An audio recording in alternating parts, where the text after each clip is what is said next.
बाई थांबा, मुलीवर हात नका उचलू. आई पप्पा, मी एका मुलावर प्रेम करते आणि आम्ही लग्न करणार होतो, म्हणून त्याने मला तिथे बोलवलं होतं. तुला विश्वासात घेता आलं नाही आणि 6 महिन्याच्या फोनवरच्या ओळखीनं लग्न करायला निघालीस.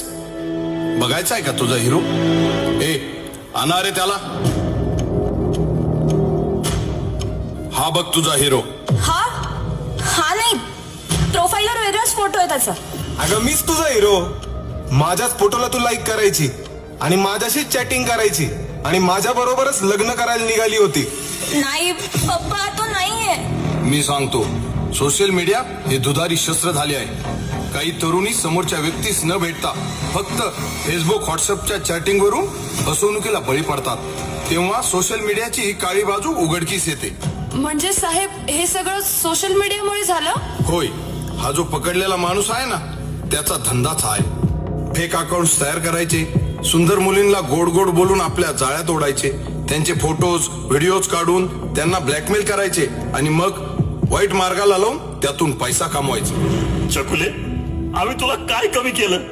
एकुलते एक म्हणून किती लाड केले. सामोर जावे लागत आहे. मुलींनाच नव्हे तर मुलांना देखील अश्लील व्हिडिओ कॉल्स करून ब्लॅकमेल करायचे धंदे जोरात चालू आहे.